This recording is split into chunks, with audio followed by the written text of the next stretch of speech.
I'm Asher. I'm going to share with you my product design process. Well, actually, I'm going to share with you my business design process, which happens to be the same as my product design process. But first, I'm going to give you a quick background on me. This is my family.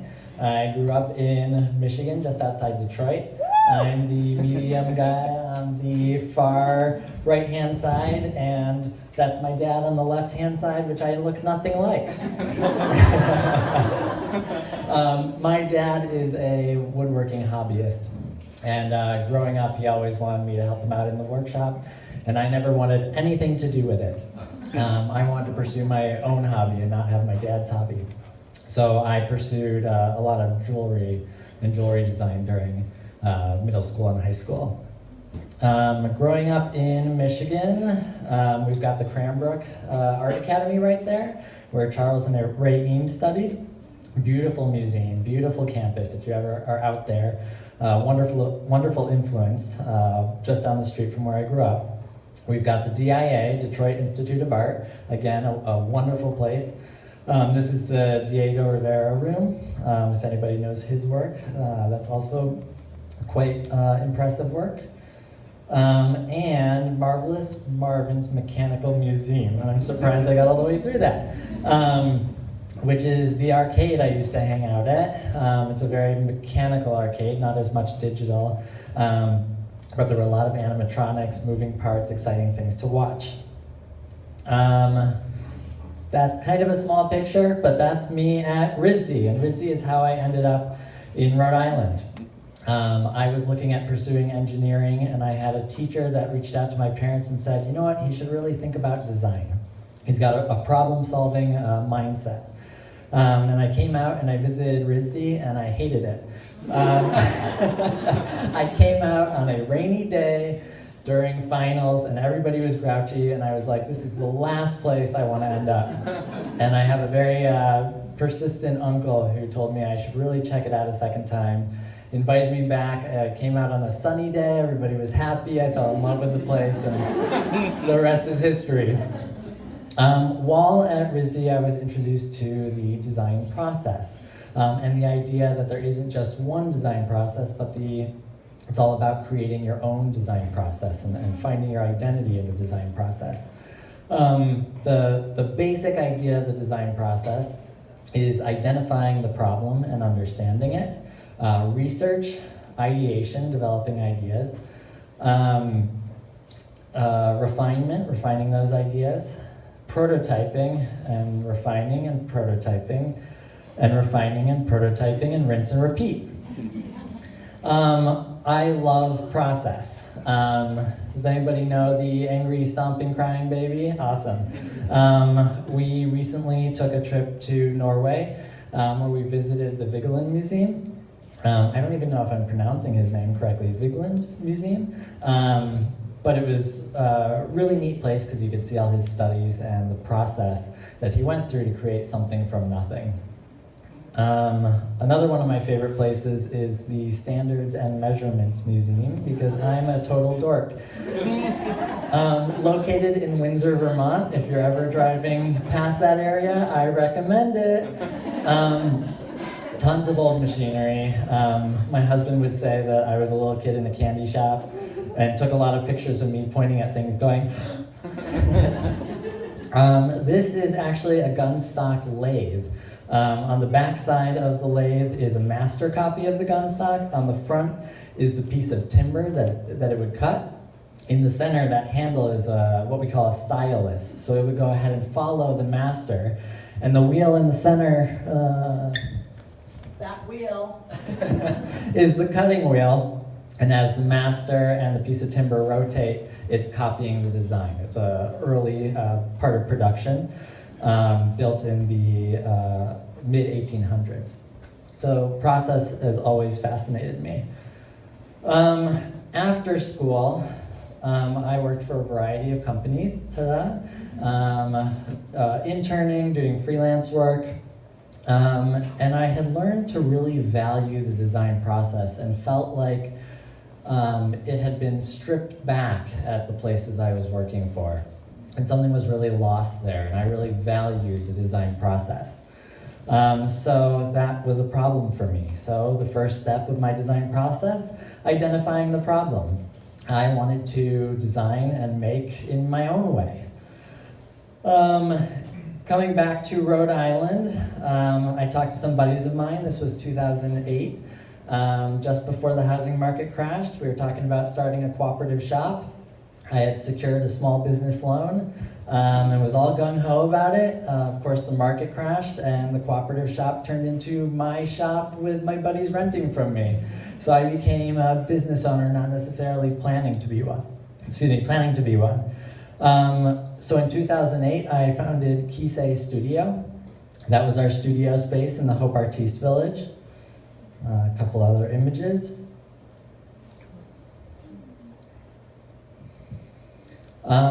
Within 6 months, I had been chasing commission work and found that could be very frustrating to constantly be finding the new work. You put more energy in chasing the work than designing and making the work. So I was not necessarily following my design brief, which was designing and making on a regular basis to make a living. I was doing a lot of marketing and how to get my name out there. And so within 6 months, I naturally started teaching classes out of the space to go ahead and supplement my income, as well as private lessons. And we actually, my buddies all hopped on and we started teaching a whole group of classes, beginner classes and intermediate woodworking classes. And that helped free up some of my time to do some self-initiated design work. Old picture of me, 2009, 2010. Started doing some self-initiated designs. Put together an entire collection, and it was really my parents that pushed me and said, if you want to make a living out of this, you gotta go big or go home. You gotta be bold. And they lent me the money to go to our first showing at the International Contemporary Furniture Fair in New York, where the studio got Editor's Award for Best New Designer, which really helped us get a lot of press and attention, and my parents were right, as they always are. A couple of the early pieces was the Barrington chair, the Newport table, and Coventry stools. I'm actually going to grab my water.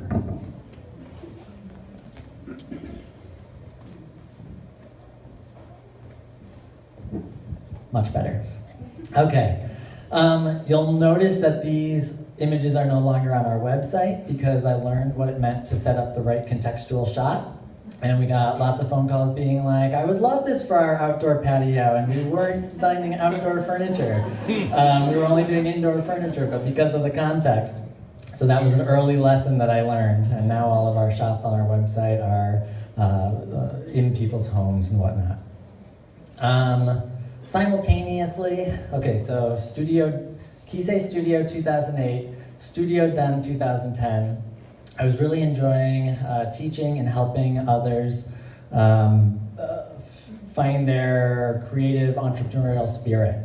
And a friend and I went ahead and started a third business called Anchor Creative Spaces, which was 20 small creative units that could be rented rather inexpensively.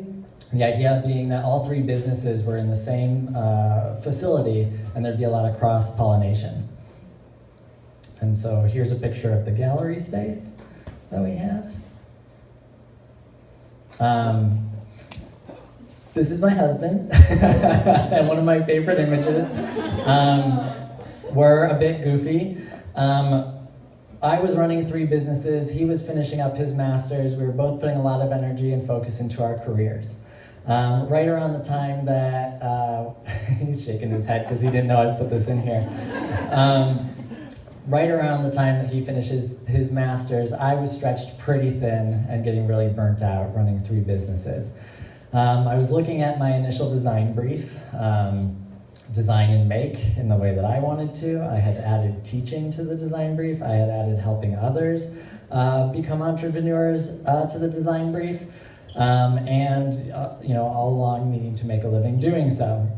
And it was too much. I had broadened my design brief beyond something that I could really handle on my own.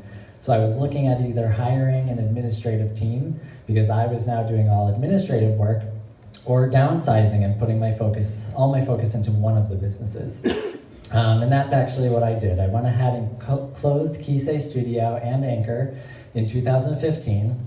I revised my design brief. I didn't want to be too broad anymore. I wanted to be very focused. And I defined my design brief as producing top-notch furniture and lighting, having stellar customer service, everything leaving our shop on time or ahead of time, and turning inward more to go ahead and have a really employee-centric company. And when I closed Kisei and Anchor, we moved our space to Rumford. We were in need of more space. And this is at Phillipsdale Landing. This is before we entered the space, so it was in pretty empty, a little bit of a rough shape. This became our wood shop. And this was what is now my office, was cracked plaster. Windows were boarded up. We weren't sure what to expect on the other side, and found that almost all the windows were intact. We had like 13 window panes in the new space that we needed to replace. We did almost all the outfitting in the new space ourselves. This was a garage space, and it's now our lighting studio. Did anybody see the movie Underdog, which was filmed in Rhode Island? This was apparently their staging facility at one point, so there's paw prints all along the wall there.